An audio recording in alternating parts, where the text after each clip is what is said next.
Hello, and welcome to In-Game Arts. We're doing another unboxing, another breakdown, and another demo video. So, we'll just do the same formula, so let's just jump right to it.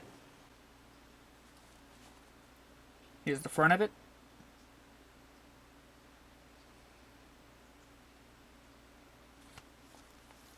The side. The back.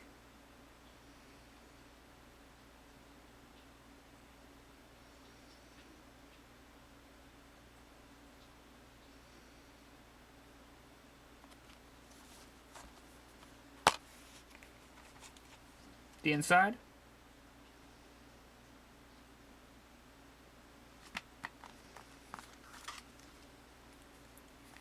The manual.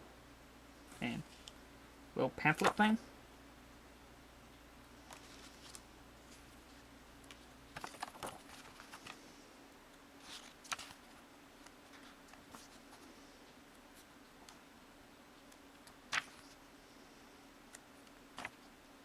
A gorgeous manual.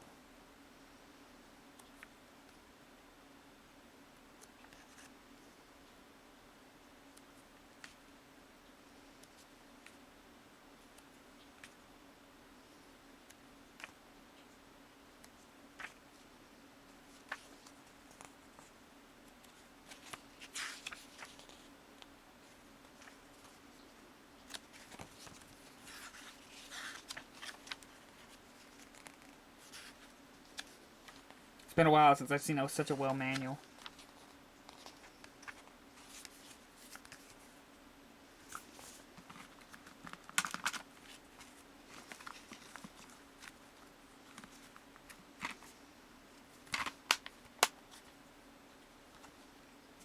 And there you go.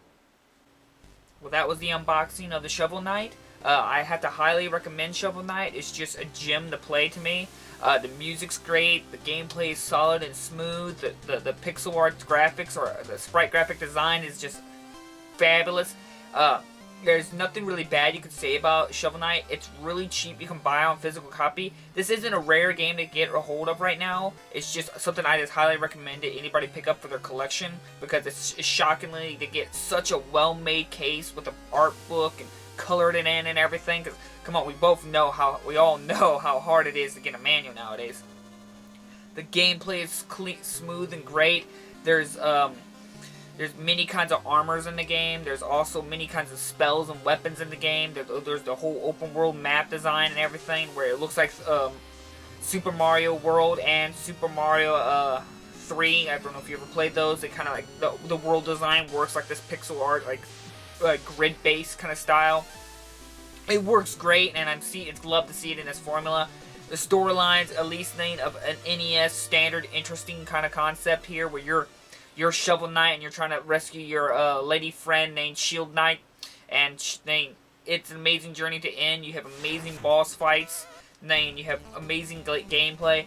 There's nothing really bad you can say about Shovel Knight. It's just one of those well-made games that just I think will go down in history as one of those well-made games. It just goes to show that a game does not need AAA budget game graphics. It doesn't need amazing music sounding and graphics and gameplay. It takes the simple formulas that we all know and love and puts it in together in such a great formula that I've never experienced it. Shantae was another game that mixed it in the classic gameplay to perfection like Shovel Knight. I've never had so much fun. These are games that both the Shantae and Shovel Knight were games I could not put it down until I beat it. I did.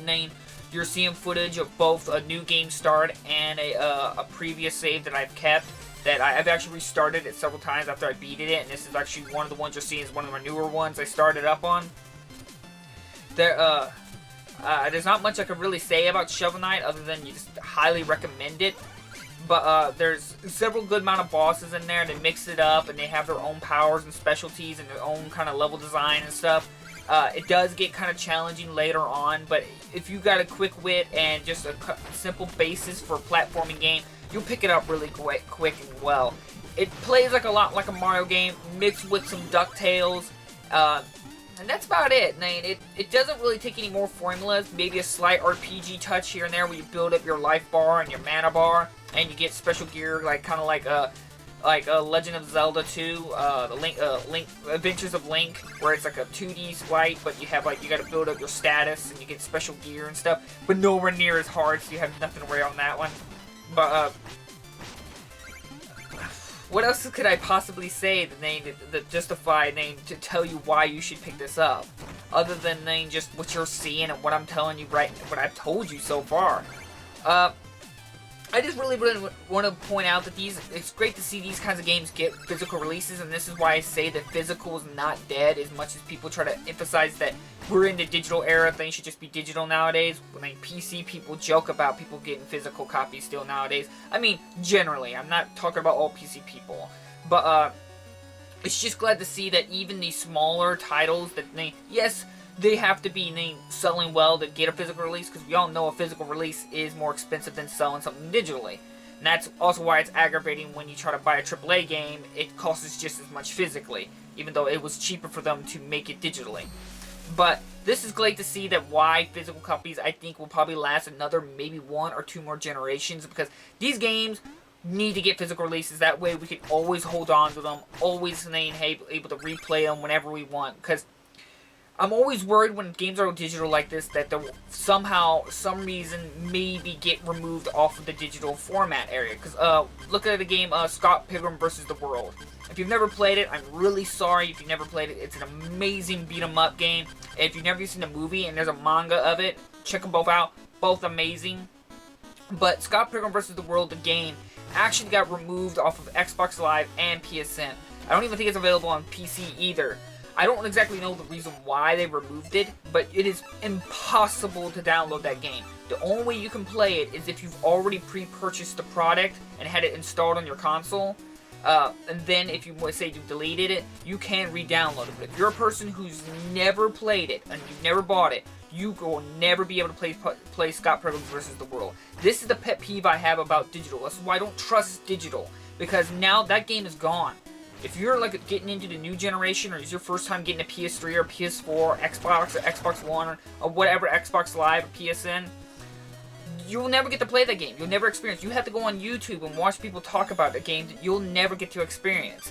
Probably. They might bring it back. You never know, but I mean, it's gone right now. And that's why I feel I'm so happy that these kinds of games like Shovel Knight, Why I Want Shantae, there's also many other indie games that are getting physical releases that I will talk about in other videos, and that I'm super stoked to see that physical releases are still happening, even to indie games. It's not just straight up, everyone thinks it has to be a AAA game that can get a release. It's not as expensive and as hard as people think it is. It goes to show that, this is why consoles are here to stay, because they still got physical. And Shovel Knight is something you should proudly have on your collection, because it's just fun. It's just great to shout out from the past with great emphasization on gameplay, story, and just simplistically of graphics and simple design, but yet keeping it fresh and new feeling at the same time. I never got bored at a single time. I never felt it was too challenging or too easy to get through. It was a perfect balance between it all. There's many random encounters you can come across in the battle map. You can fight a bunch of other mini bosses in there. On the PS4, you can fight Kratos in it. I don't know how to fight Kratos. I don't even know if he's on the physical release. So if someone knows, let me know, because I've never been able to fight him. So he might be only available if you download him digitally. Shovel Knight digitally on the PS4. I don't know if it's on the PS3. I don't know.